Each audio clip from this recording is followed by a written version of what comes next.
Wala nang maraming paligoy-ligoy pa, diretso sa punto na. Maiksi lang ang komentaryo, pero diretso sa punto. Maraming kuro-kuro, may tiwali, may totoo. Dito, sa puntong diretso tayo. Punto, diretso. Walang nagawa ang kampo nila Sara Duterte kanina. Pahiyang-pahiya. Imagine niyo, iisa lang yung kumontra sa impeachment ni Sara. Isa lang, si Bong Suntay, yung bastos pa. Akala pa nga nila kakampi nila si Rufus Rodriguez. Yung congressman ng Cagayan de Oro. Hindi, pagbutuhan bumuto pa si Rufus Rodriguez para sa impeachment ni Sara. Yung sufficiency in substance, bumuto si Rufus Rodriguez. Dati maraming nagtatanong sa akin, attorney, ano ba yan si Rufus Rodriguez? Sabi ko, ano yan? Ganyan talaga yan si Rufus Rodriguez. Pero nung nagbutuhan na, bumuto si Rufus Rodriguez na sufficient in substance. Kaya ang doon kanina, 54 na pabor sa sufficiency in substance, 1 ang negative, yun na si Suntay, yung bastos na si Suntay, tapos 0 abstention. O yan na Walang nagawa. Walang nagawa ang kampo ng Duterte. Alam naman natin ang mga argumento ni Suntay. Ano ba mga argumento ni Suntay? Sabi ni Suntay, ano ba yung argumento? Yun daw tungkol nga dun sa yung pagbabanta ni Sara na ipapapatay si PBBM, saka si First Lady Lisa Araneta at saka si dating Speaker Martin Romualdez.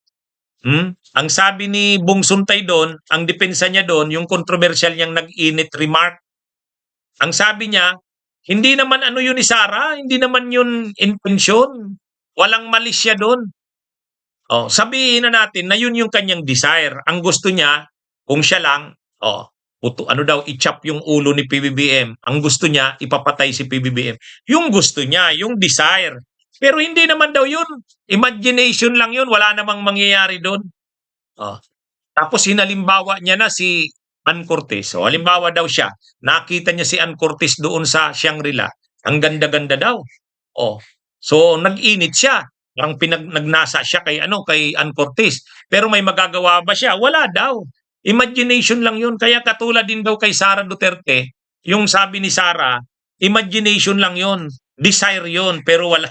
Ayun. Lalo ngayon, napahiya sobra ngayon ang baklas kay Bong Suntay. Kaya yung tagapagtanggol ni Sara, si Bong Suntay, wala. Lalo pang nalagay sa kahihiyan. Samantala, tambak yung ebidensya.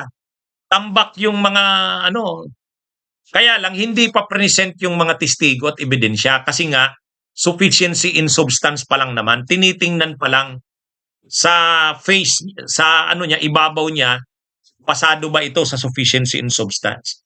Kaya yan mga kabunyog, mga kababayan, ang nangyari kanina.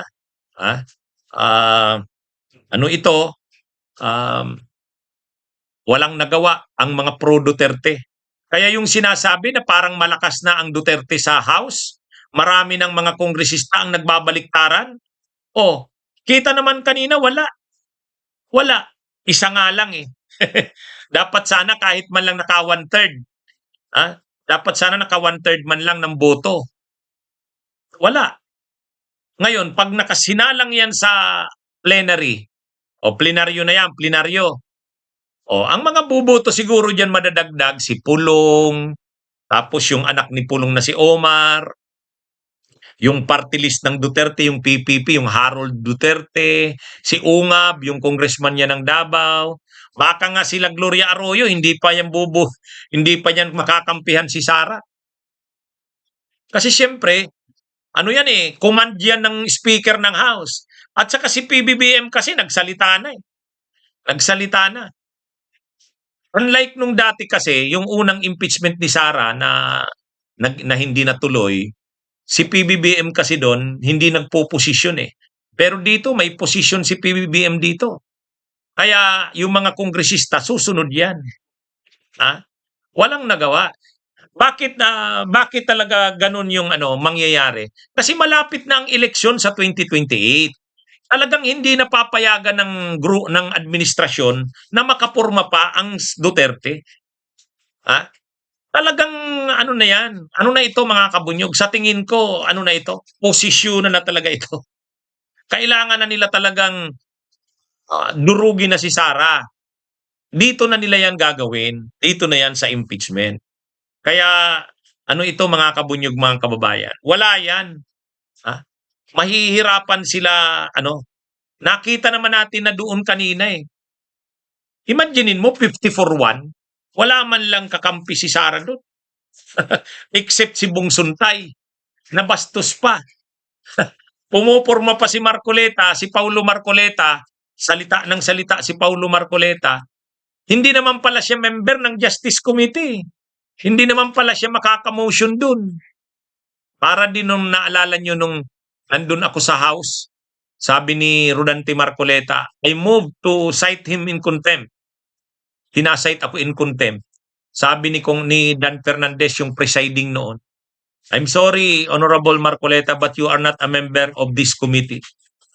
Hindi naman pala member ng committee si Rodante Marcoleta. Yung sinasight ako in contempt. Tapos ngayon na naman, si Paulo Marcoleta na naman, hindi naman pala member ng Justice Committee. O, pwede lang siyang magsalita doon, pero hindi siya pwedeng mag-motion. Ha? O. Tapos ang lakas pa ng loob ni Marcoleta, ni Paulo Marcoleta, na si Kiko D, paalisin daw, paalisin. Anong reason? Ba't mo papaalisin? Eh kasi baka manggulo yan dito. Baka manggulo daw. O baka naman pala manggulo. Ha? Baka naman pala manggulo. Paano mo paalisin? Baka pa lang. Sabi niya, premonition.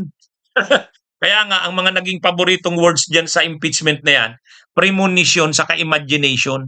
Yung premonition ni Paulo Marcoleta at saka yung imagination ni Suntay. Yan ang mga tagapagtanggol ni Sara. Ha? yan yung mga tagapagtanggol ni Sara. Kaya nakakahiya eh.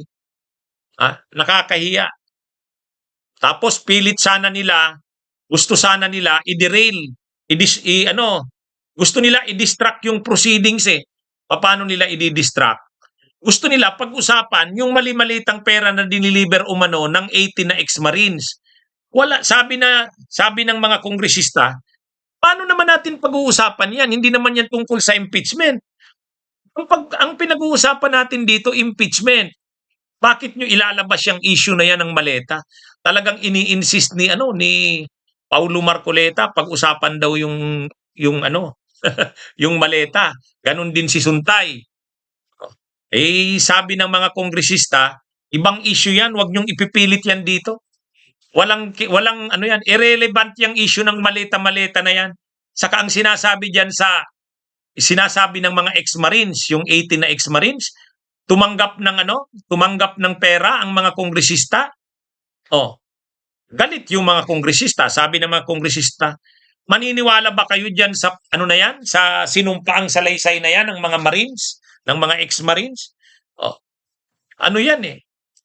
Kaya hindi pinagbigyan yung sila Marcoleta, si Paulo. Hindi rin pinagbigyan sila Suntay. Kaya napahiya lang sila. Walang nangyari sa minamaniobra sana nila na na pag-usapan yung tungkol sa maleta. Actually, yung mga malita-malita nila na yon, ginagamit talaga nilang maniobra para sana ma-distract yung impeachment. Hindi naman nila nakaya yung hindi nila kayang papaniwalain yung mga kongresista doon. Anyway, magandang araw, mabuhay po tayo. Bunyog, bunyog, halikan na kasama ka. Bunyog, kapag buklod ay may pag-asa. Luzon, Visayas, Mindanao, isa ang pananaw. Sa bagong Pilipinas ang bunyog isisigaw. Bunyog, bunyog.